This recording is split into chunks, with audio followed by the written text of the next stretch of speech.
दूल्हे को भी हल्दी लगाना जायज, दुल्हन को भी हल्दी लगाना जायज, लेकिन जो तरीका हम अपनाते हल्दी लगाने का वो तरीका नाजायज। दूल्हे को कभी चड्डी पिनाकर, कभी शॉर्ट्स पिनाकर, कभी लुंगी पहना है तो उसको मोड़कर घर के आंगन में बिठा दिया जाता है और चारों तरफ से औरतें घेर कर उसके हाथ पैर में हल्दी लगाती। भाभी पीठ पे मल रही, खाला ने एक पैर पकड़ रखा हुआ, मुमानी ने दूसरा पैर पकड़ रखा हुआ है, अम्मी हाथ पे लगा रही है, बहन चेहरे पे लगा रही है। ये सूरत जायज नहीं है हल्दी लगाने की। मेरे प्यारे आका के पैरवानों, आला हजरत अजीमुल बरकत फरमाते हैं, मसलके आला हजरत का नारा लगाने वालों आज से तय कर लो कि अपने इमाम के फरमान पर अमल करेंगे। आला हजरत अजीमुल बरकत फरमाते हैं, अगर बच्चा 10 साल का हो जाए तो बिला शरई उज्र के मां भी अपने बेटे के जिस्म को हाथ नहीं लगा सकती।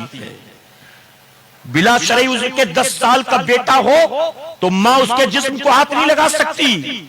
यहां तो 18 साल, 20, 22, 25 साल का कड़ियल जवान और घर की सारी औरतें लेकर बैठी उसको हल्दी लगाने के लिए। यह जायज नहीं।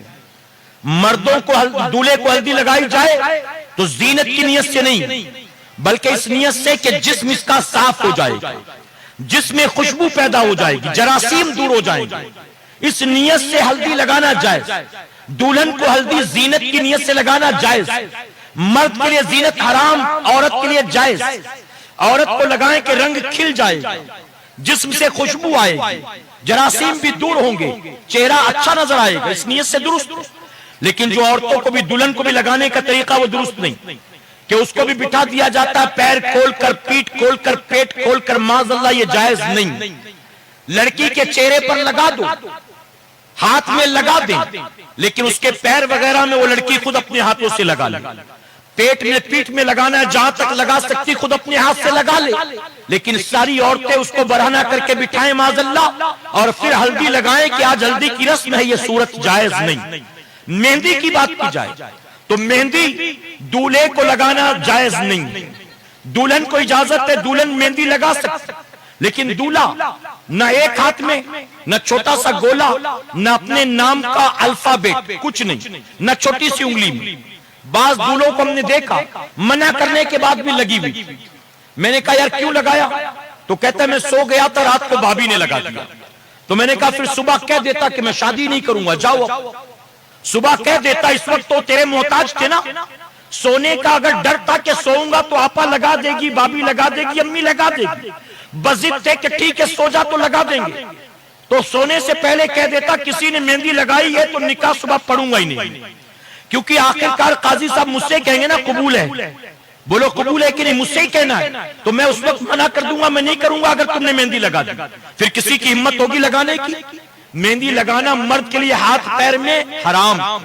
हाँ अलबत्ता सर में लगा सकता, बालों में लगा सकता, दाढ़ी में लगा सकता, अगर दाढ़ी के बाल लगा सकता, लेकिन हाथ पैर में जायज नहीं। लड़की को लगाया जा सकता मेरे प्यारे आका के पैर दीवानों, लेकिन ये भी सुन ले, दुल्हन को जो मेहंदी लगाई जाती तो मेहंदी 5-5, 6-6, 7-7 घंटे लगी रहती है।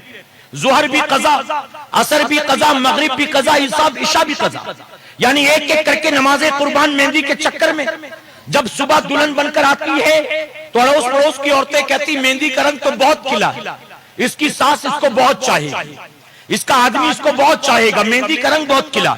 सुनो, शौहर का चाहना न चाहना, सास ससुर या ससुराल वालों का चाहना न चाहना मेहंदी के रंग पर डिपेंड नहीं है, मौला की मर्जी पर डिपेंड है। हम समझते कि मेहंदी का रंग खिलेगा तो ससुराल हमें चाहेगा। अरे काश कितना अच्छा होता तूने मेहंदी के चक्कर में नमाजें कजा न की होती, बल्कि 2-3 घंटे मेहंदी लगाकर हाथ पैर धो लेती और फिर जोहर की नमाज पढ़ती, असर मगरिब ईशा की नमाज पढ़ती। जब दूसरे दिन दुल्हन का जोड़ा पहनकर शादी के हॉल और मंडप में पहुंचती तो देखने वालियां कहती अगरचे मेहंदी का रंग कम चढ़ा है, लेकिन नमाजों की बरकत से अल्लाह ने चेहरे को नूर अता फरमाया। लेकिन सजदों का नूर नहीं चाहिए, मेहंदी का रंग चाहिए माज़अल्लाह।